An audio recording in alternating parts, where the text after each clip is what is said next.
Assalamualaikum warahmatullahi wabarakatuh.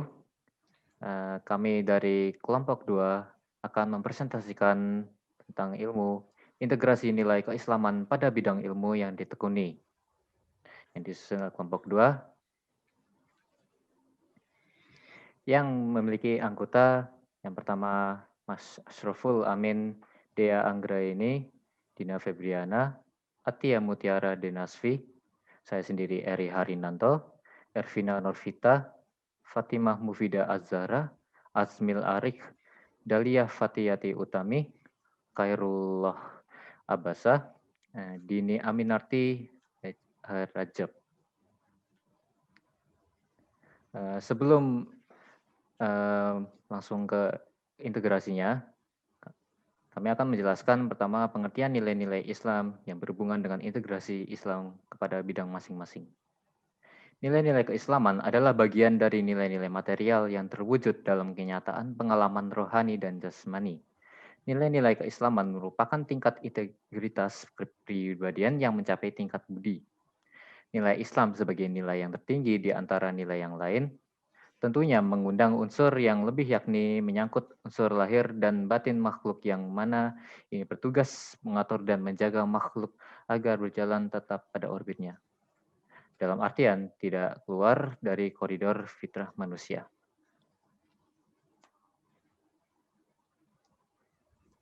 Penerapan nilai keislaman.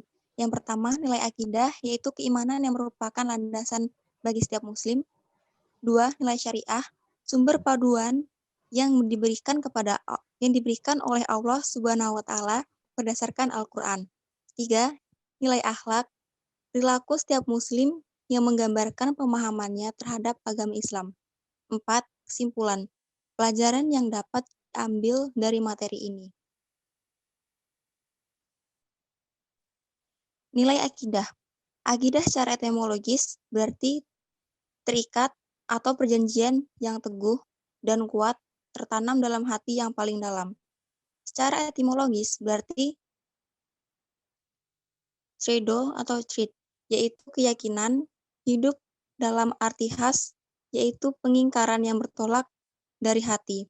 Dengan demikian, akidah adalah urusan yang wajib diyakini kebenarannya oleh hati, menenteramkan jiwa, dan menjadi keyakinan yang tidak bercampur dengan keraguan. Firman Allah Subhanahu wa taala dalam Quran surah An-Nisa ayat 29 yang artinya, hai orang yang beriman, janganlah kalian saling memakan atau mengambil harta sesamamu dengan jalan yang batil, kecuali dengan jalan perniagaan yang berlaku dengan sukarela di antaramu. Arti dalam sabda yang diriwayatkan oleh hadis riwayat Al-Bukhari yang artinya, dan diceritakan dari Ibnu Umar radhiyallahu an dari Rasulullah sallallahu alaihi wasallam, beliau bersabda, jika ada dua orang yang saling berakat jual beli, masing-masing mereka mempunyai khiyar atau hak milik selagi belum berpisah semuanya, atau salah satu dari keduanya memilih yang lainnya. Apabila salah satu dari keduanya memilihnya, maka keduanya telah melakukan jual beli, dan hukum jual belinya adalah wajib. Dan jika keduanya berpisah setelah tinggalkan untuk membatalkan jual beli, itu hukumnya wajib. Hadis riwayat Al-Bukhari.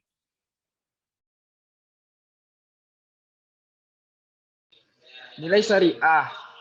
Syariah menurut bahasa berarti tempat jalannya air, atau secara maknawi syariah artinya sebuah jalan hidup yang ditentukan oleh Allah sebagai panduan dalam menjalankan kehidupan dunia dan akhirat. Kalau syariah menurut pengertian hukum Islam adalah hukum-hukum atau aturan yang diciptakan Allah untuk semua hamba-hambanya agar diamalkan demi mendapat kebahagiaan dunia dan akhirat. Sesuai firman Allah Quran surat An-Nisa yang artinya, hai orang-orang yang beriman, janganlah kalian saling memakan atau mengambil harta sesama dengan jalan yang batil, kecuali dengan jalan perniagaan yang berlaku dengan sukarela di antaramu. Artinya, dan diceritakan dari Ibnu Ibnu Umar radhiyallahu an dari Rasulullah SAW bersabda, jika ada dua orang yang saling berakad jual beli, masing-masing mereka mempunyai khiyar atau hak memilih selagi belum berpisah semuanya, atau salah satu dari keduanya memilih yang lainnya. Apabila salah satu dari keduanya memilihnya, maka keduanya telah melakukan jual beli dan hukum jual belinya adalah wajib. Dan jika keduanya berpisah setelah terjadi akad jual beli dan masing-masing tidak meninggalkan untuk membatalkannya, maka jual beli itu hukumnya wajib. Hadis riwayat Al-Bukhari. Yang ketiga, nilai akhlak. Akhlak secara terminologi yang mengutip pendapat dari ulama Ibnu Maskawai dalam bukunya Takhlid al-Akhlak yang mendefinisikan bahwa akhlak adalah keadaan jiwa seseorang yang mendorongnya untuk melakukan perbuatan tanpa terlebih dahulu melalui pemikiran dan pertimbangan. Selanjutnya dari Imam Al-Ghazali, kitabnya Ihya Ulum al-Din yang menyatakan bahwa akhlak adalah gambaran tingkah laku dalam jiwa yang daripadanya lahir perbuatan-perbuatan dengan mudah tanpa memerlukan pemikiran dan pertimbangan.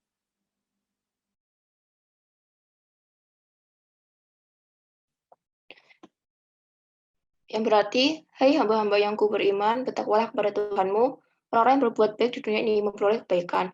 Dan bumi Allah itu adalah luas, sesungguhnya hanya orang-orang yang bersadarlah yang dicukupkan pahala mereka tanpa batas. Juga sudah dapat terintegrasi dalam teknologi, sehingga mempermudah aksesnya Islam.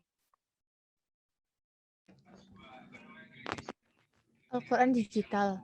Salah satu dari penerapan integritas nilai Islam dalam bidang teknologi yaitu Al-Quran digital. Dengan Al-Quran digital, kita dapat membaca Al-Quran lewat alat komunikasi masing-masing seperti smartphone, komputer, tablet, dan lain-lainnya. Selanjutnya itu adalah YouTube sebagai media dakwah. Perkembangan teknologi informasi sangat berpengaruh dalam penyampaian informasi kepada masyarakat, khususnya media sosial YouTube yang dimanfaatkan untuk menyampaikan pesan dakwah. Dengan menggunakan YouTube, pesan dakwah dapat diterima oleh pengguna YouTube. Pengajian virtual secara daring. Pada saat ini, terutama pada masa pandemi ini, pengajian juga diintegrasikan ke dalam bidang teknologi informasi dengan cara dilakukan secara virtual. Integrasi Islam dalam bidang ekonomi. Seiring berkembangnya zaman, Islam juga sudah dapat terintegrasi dalam bidang ekonomi, sehingga mempermudah aksesnya Islam. Nilai Islam bukan hanya untuk kehidupan Muslim saja, melainkan seluruh makhluk hidup, di mana dalam ekonomi Islam memenuhi kebutuhan manusia yang berlandaskan nilai-nilai Islam guna mencapai pada tujuan agama. Next. Transaksi muamalah. Pengertian muamalah dalam Islam adalah suatu kegiatan yang mengatur hal-hal yang berhubungan dengan tata cara hidup sesama umat manusia untuk memenuhi keperluan hidup sehari-hari. Sedangkan yang termasuk dalam kegiatan muamalah diantaranya ialah jual beli, sewa menyewa, utang piutang, dan lain sebagainya. Bank syariah. Aktivitas dalam perekonomian tidak boleh lepas dari nilai dan keimanan kepada Allah Subhanahu wa Ta'ala. Perbankan syariah membantu umat Muslim melakukan transaksi tanpa khawatir melanggar hukum dalam Islam. Selanjutnya ada pegadaian syariah. Bisnis ini menawarkan jual beli dalam Islam. Keuntungan dari proses pegadaian akan diberikan untuk memudahkan nasabah mendaftar haji atau membayar tagihan rutin bulanan. Dan yang terakhir ada asuransi syariah. Asuransi yang didasari oleh prinsip tolong-menolong dan saling melindungi di antara para peserta melalui kontribusi ke dana terbaru, yaitu kumpulan dana kebajikan dari uang kontribusi para peserta asuransi syariah yang setuju untuk saling bantu jika terjadi risiko di antara mereka. Integrasi Islam dalam bidang hukum. Sistem atau kaidah-kaidah yang didasarkan pada wahyu Allah Subhanahu wa Ta'ala dan sunnah Rasul mengenai tingkah laku mukallaf. Hukum Islam bukan hanya teori saja, namun adalah sebuah aturan-aturan untuk diterapkan dalam kehidupan manusia. Contoh yang pertama adalah qonun. Suatu peraturan perundang-undangan yang berlandaskan pada asas keislaman dan berlaku di suatu daerah tertentu, yaitu Aceh. Kemudian tanzim wa islah al-ummah. Hukum Islam sebagai sarana untuk mengatur sebaik mungkin dan memperlancar proses interaksi sosial, sehingga terwujudlah masyarakat yang harmonis, aman, dan sejahtera. Kemudian zawajir, atau pencegahan terkait pembunuhan dan berzina yang disertai dengan ancaman atau sanksi hukum yang berasal dari Al-Quran dan hadis guna melindungi dari segala sesuatu yang membahayakan. Ya, itu adalah berikut beberapa contoh integrasi Islam kepada beberapa bidang. Sekian dari kelompok kami. Maaf bila ada salah kata atau kekurangan. Wassalamualaikum warahmatullahi wabarakatuh.